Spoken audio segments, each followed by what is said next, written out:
17 février 2026, l'Iran annonce la fermeture du détroit d'Ormuz. 21 millions de barils de pétrole par jour disparus du jour au lendemain. En quelques jours, vos courses au supermarché deviennent plus chères, votre téléphone coûte plus cher. Et Ormuz n'était même pas le point de passage le plus dangereux. Le détroit de Malacca voit passer 23 millions de barils par jour. Le canal de Suez gère 10% de tout ce que le monde expédie par mer. Bab el-Mandeb, lui, fait 29 km de large avec une armée Houthi postée sur l'une de ses rives. Alors lesquels de ces détroits peuvent réellement être utilisés comme armes contre le commerce mondial? Et qui les contrôle vraiment? Commençons par essayer de comprendre comment on ferme un détroit, car c'est très différent de ce que l'on pense. Revenons en février 2026. Des frappes américaines et israéliennes touchent le territoire iranien. En quelques heures, la marine des gardiens de la révolution entre dans le détroit d'Ormuz. Pas pour le fermer, pour le rendre impossible à assurer. Il n'y avait pas de navires de guerre déployés en travers du détroit qui bloquaient les bateaux. C'est pas comme ça que ça fonctionne. L'Iran n'a jamais lancé d'ultimatum non plus, il n'en a pas eu besoin. L'Iran a simplement eu à attaquer quelques navires commerciaux dans le Golfe. À partir de ce moment-là, les 4 grandes compagnies de transport ont directement suspendu leur transit dans le Golfe. Pas parce qu'un gouvernement le leur a ordonné, parce que leurs assureurs l'ont fait. Le 7 mars 2026, un seul navire commercial est passé par le détroit. Un seul. Contre une moyenne historique de 138 bateaux par jour. Le trafic commercial s'est effondré de plus de 90% sans que l'Iran n'ait déclaré quoi que ce soit.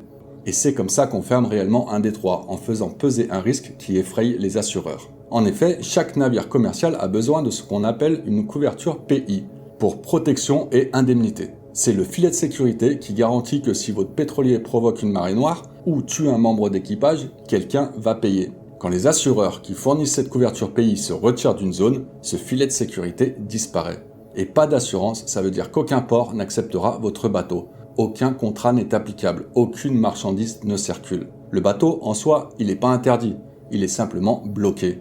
Et c'est ça que je trouve fascinant là-dedans. Quand une zone devient trop dangereuse, les assureurs ne négocient pas, ils partent. Et quand ils partent, les bateaux s'arrêtent. Voilà le mécanisme. Pas besoin de navires de guerre pour bloquer un détroit. Il faut faire peser un risque. Alors concrètement, pour que les assureurs se retirent d'un passage, il faut 3 conditions.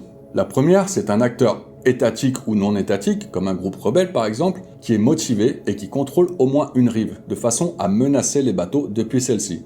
La deuxième condition, c'est que cet acteur ait déjà démontré sa volonté et sa capacité à attaquer le trafic commercial. Et la troisième condition, c'est qu'il n'existe aucune route de contournement. Donc les points de passage critiques dans le monde, ce sont 6 détroits. À eux tous, ils transportent l'essentiel de ce que le monde échange par voie maritime. Chacun est différent de par sa géographie, sa gouvernance et sa vulnérabilité. Regardons-les de plus près, car le plus dangereux, ce n'est pas celui qu'on croit. Commençons par le détroit du Danemark, qui relie la mer Baltique à la mer du Nord. Le Danemark est un membre de l'OTAN. La Suède, de l'autre côté du détroit, l'est aussi. Les deux rives sont en territoire allié. Aucun acteur hostile n'a accès à ces côtes. C'est l'un des passages géopolitiquement les mieux protégés au monde. Aucun risque de blocage. Le canal de Panama voit passer environ 3% du commerce maritime mondial. C'est le raccourci qui maintient les chaînes d'approvisionnement atlantique et pacifique connectées. Mais ce que la plupart des gens ignorent, c'est qu'en 2023 et 2024, une sécheresse a fait baisser les niveaux d'eau dans les réservoirs du canal au point d'imposer des restrictions aux bateaux. La taille de coque autorisée est passée de 15 mètres à un peu moins de 13 et le nombre de transits quotidiens est tombé de 38 à environ 25. Mais pour le coup, ce n'était pas un acteur hostile, juste la pluie. Aucune marine ne peut dissuader ça. Au niveau géopolitique, les États-Unis ont une influence très forte sur le canal, et toute fermeture hostile déclencherait une réponse militaire immédiate. Géopolitiquement, le canal est sécurisé.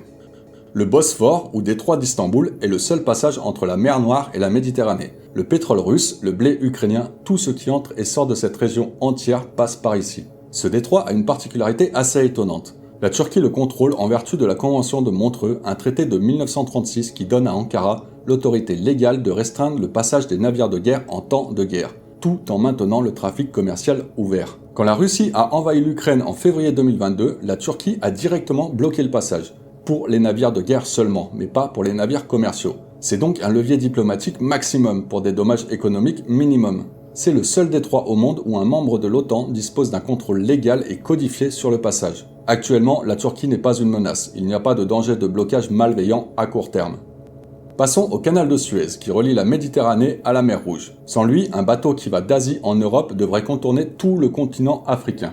11 000 km supplémentaires, soit 2 semaines de navigation en plus par voyage. 12% du commerce maritime mondial y transite chaque année. Il génère 9,4 milliards de dollars par an pour l'Égypte. C'est la principale source de revenus du pays, devant le tourisme et devant les transferts de fonds. L'Égypte a un intérêt économique extrêmement fort à le maintenir ouvert, et elle le fait bien. Pas de risque de ce côté-là non plus.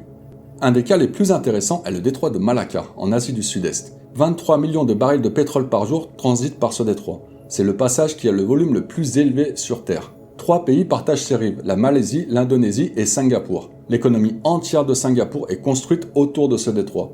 Aucun acteur unique ne contrôle les 2 rives. Aucun État n'a à la fois la motivation et la capacité de le fermer. Mais si on regarde la situation de plus près, quelque chose d'inattendu apparaît. En effet, le pays qui craint le plus une fermeture de Malacca, ce n'est pas le Japon ou la Corée du Sud, ni même les États-Unis, c'est la Chine. Environ 80% des importations totales de pétrole de la Chine transitent par ce détroit.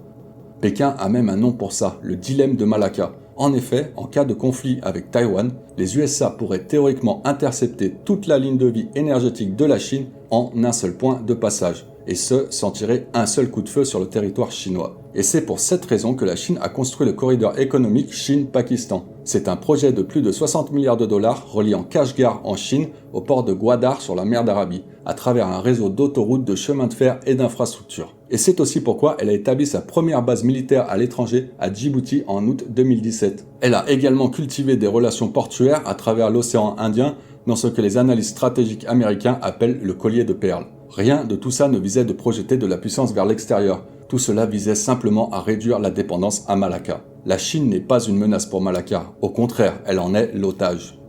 On a donc vu 5 détroits, tous fortement protégés, soit par l'appartenance à une alliance, par un intérêt économique propre, par une gouvernance multi-pays ou par les calculs stratégiques des pays qui en dépendent le plus. Le système est en réalité beaucoup plus résilient qu'il n'y paraît de l'extérieur. Mais ça nous laisse un détroit, et pour celui-là, ce n'est pas la même chanson. Il remplit tous les critères, et ce n'est pas hypothétique, la machine est déjà lancée. Regardons la carte à nouveau. 29 km de large au point le plus étroit. Le Yémen sur la rive orientale, Djibouti et l'Érythrée sur la rive occidentale. Ce détroit, c'est Bab el-Mandeb, la porte des larmes en arabe. Et tout ce qui relie l'océan Indien à la Méditerranée passe par ici.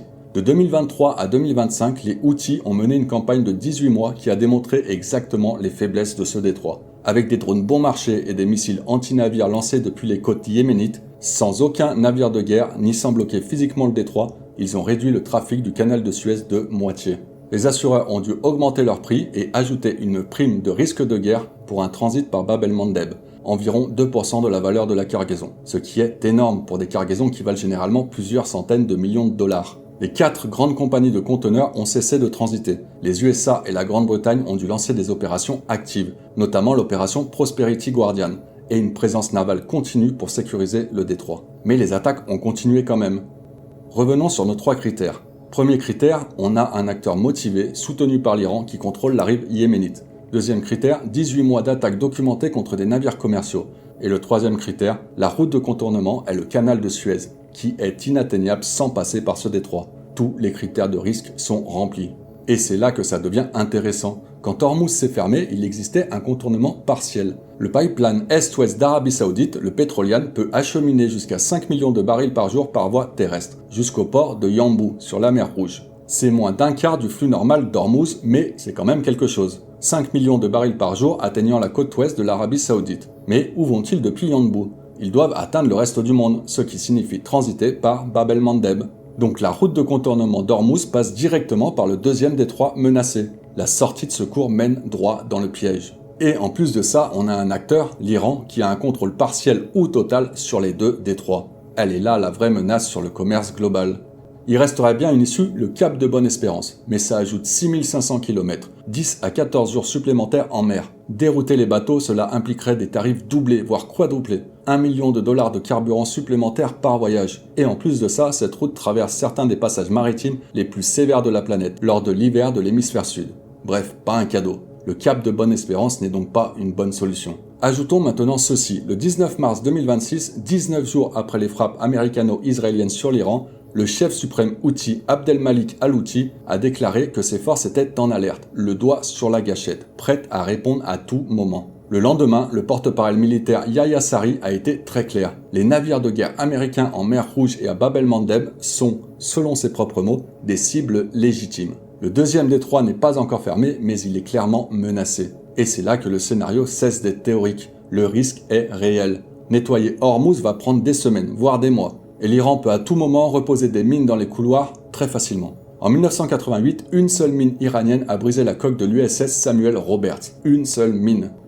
Alors voilà ce que ça signifierait concrètement en termes de conséquences. On ne parlerait pas ici d'un choc pétrolier isolé. En 1973, l'embargo arabe sur le pétrole a quadruplé les prix et plongé les économies occidentales dans la récession. Et c'était juste une réduction de production, un seul mécanisme, une seule variable. Là, ce serait une fermeture de détroit superposée à une deuxième fermeture de détroit sans aucune route de contournement viable. Le résultat économique serait une inflation simultanée sur l'énergie, les marchandises, l'alimentation et les engrais. Tout en même temps. Un scénario catastrophe que même une politique monétaire ne pourrait pas traiter, parce que relever les taux d'intérêt pour combattre l'inflation aggraverait la récession causée par le manque d'approvisionnement. En résumé, la plupart des détroits mondiaux sont structurellement protégés, soit par leur appartenance à l'OTAN, soit par un intérêt souverain propre. Le détroit du Danemark et le Bosphore, OTAN. Panama, influence institutionnelle américaine. Malacca, 3 pays, aucun hostile. Suez, intérêt financier de l'Égypte de le maintenir ouvert. Le système est mieux protégé qu'il n'y paraît, mais cette résilience a un véritable point de défaillance. Un couloir de 1450 km, de l'embouchure du golfe Persique à l'embouchure de la mer Rouge. 2 détroits, une décision iranienne bloque Hormuz, une gâchette Houthi menace Bab el-Mandeb. La route de contournement passe entre les deux. Et c'est le mécanisme de l'assurance, pas les porte-avions, qui rend les deux fermables. Parce que l'assurance, elle se fiche des porte-avions. Hormuz, c'était l'avertissement. Bab el-Mandeb, c'est la menace réelle. Et ce couloir de 1450 km entre les deux, c'est le seul endroit où le commerce mondial peut s'arrêter. Pas sous l'effet d'une marine de guerre, sous l'effet d'une notification d'assurance et d'une gâchette déjà armée.